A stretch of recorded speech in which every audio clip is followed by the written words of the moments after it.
සුරංග මහත්තයා දැන් මේ දවස් කීයකට පස්සේද පළදාව නෙලා ගන්න? අය ගුවන් මාධ්‍යයෙන් අපි සති දෙකකට පස්සේ නේද? සතියක් වගේ. සති දෙකකට කලින් කොහොමද මහත්තයාත් එක්ක කතා කරේ? ඔව්. ඒකට ඊට වඩා දැන් වෙනසක් තියෙනවා. මේ අමු මිරිස් ටිකක් තියෙනවා මේ මල් හැදිලා තියෙනවා. මේ අමු මිරිස් මල් ටිකක් පළදාව නෙලුවා. පළදාව නෙලුවා. ඒ මාළ මිරිස්. ඒ මාළ මිරිස් දැන් මේක හැදිලා තියෙනවා කොහේද? එදා මාළ මිරිස් කරල් හැදිලා තිබ්බේ නෑනේ. නෑ. මේ මාළ මිරිස් තියෙනවා. යාලත්තලෝ මේ ගහේ හොඳ පළදාවක් තියෙනවා නේ. ඔව්.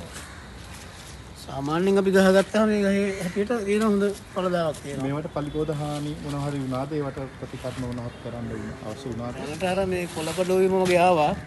ඒකට අර කොහොමද දියර වගේ තමයි මම භාවිතා කරන්නේ. ඒක හොඳයි. රසායනික ද්‍රව්‍ය වලින් අපි තොර වෙන්න කියලා තමයි උත්සාහ කරන්නේ. කරන්න අමාරු වැඩක් ඒ වුණාට කරොත් ගොඩක් වටිනවා. මේ වම්බටු එකක් දැන් ඉදා තිබුණාද දැන් මේ කරල් හැදිලා දැන් වම්බටු පොඩියට හැදීගෙන යනවා. මෙයාලා නම් දැන් මම හිතන්නේ මෙයාලගේ මල් දැම්මේ මල් තියෙනවා. කොටම ඊට අමතරව අපි අර පැත්තට යන්නේ අපේ නයිමිරිස්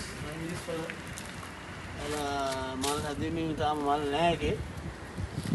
මේ මාළු මිරිස් අර මාළු මිරිස් වල ටිකක් පස්සේ අවුරුදු වයස අඩුයි. මේක මේ අමු මිරිස් එකක් මේකත්. මේක මේ චූටි මේ පොඩි කලල් තියෙන්නේ. මේ පේනවනේ. ඔව් හොඳට පේනවා. මේක මේ ගොඩක් හැදෙනවා කොහොමද මාත්‍යා මේක අපිට වෙන්නේ තව දවස් 4-5ක් වගේ යනකොට. ඒ අතරතුර මේ නීරමුල යන මම මේ තවානට වගේ දාගත්තා මේක පාත්‍රයක් හදාගන්න බැරුණා. මේවා මේ අමු මිරිස් තමයි. මේ නිවිතියක් මේ පාත්‍රයකට වගේ තමයි හදාගත්තේ තාම තවාන දාන්න බැරුණා. අතට නිවිති පාත්‍රයකුත් හදලා තිබ්බා. ඔව්. ඒකට අපේ නීරමුල යන අපි ආයෙ මම බණ්ඩක්ක ටිකක් අලුතෙන් මගේ අර බණ්ඩක්ක ටිකකට හානි කරලා තිබ්බනේ.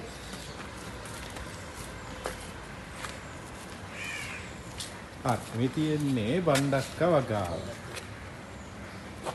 ඉස්සෙල්ලා මේ සත්ලෝකයක් පෙරලා තිබ්බා මගේ බණ්ඩක්ක පෙරලා තිබ්බා. විවිධ උදුරු වලට මුහුණ දෙනවා. එතකොට අපි රංග මහත්තයා එදා අපිට මතක් කරේ පැල 100ක්වත් හිටවන්න ඕනි පැල කීපයක් හදාගන්න. ඔව්. ප්‍රතිඵලයක් ගන්න.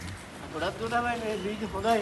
හානි නැහැ. ඊට පස්සේ මෙතන මේ තියෙන්නේ කරවිල සහ වැටකොළු පැල කීපයක්. ඒක අපි බලමු දැන් පොඩක් වීගෙන එනවා. සමතර පස්සේ මහත්තයානේ මා මෙතන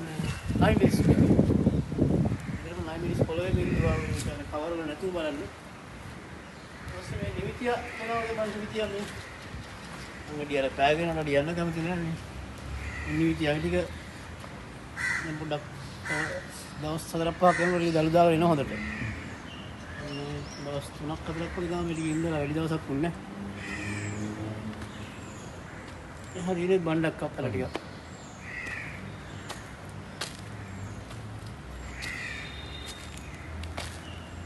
ඉස්සෙල්ලා වතුර දාන්න ටැප් එකක් එහෙම තිබ්බේ නැහැ. දැන් ඒවා ඔක්කොම සකස් කරන්න උදව් කරලා තියෙනවා. ඔව් අපි දැන් ඇත්තටම ගොඩනැගිලි අංශයෙන් ගොඩක් උදව් කියනවා. දැන් ටැප් එකක් හයි කරලා දුන්නා. තමයි වතුර හෝස් එකක් ලබා දෙනවා කිව්වා. ඒකට මගේ බලාපොරොත්තු ඉතින් මේවා හැදෙන දේවල් මේ පළදාවල ඉතින් ඔෆිස් එකේ කට්ටියත් එක්ක බෙදා හදාගෙන ඊට අමතරව මොනවා හරි දෙයක් වැඩි කර ආදායමක් ලැබෙන ඒවා නැවත ගෙනල්ලා සංවර්ධනය කරන්න. මේක ලස්සන ගෙවත්තක් කරන තමයි මගේ බලාපොරොත්තුව. කොහොම හොඳ බලාපොරොත්තුවක් තියෙනවා. අපි එහෙනම් ආයි වෙලාවක බලමු අපි නයිමිරිස් කියලා ගත්තේ නැහැ.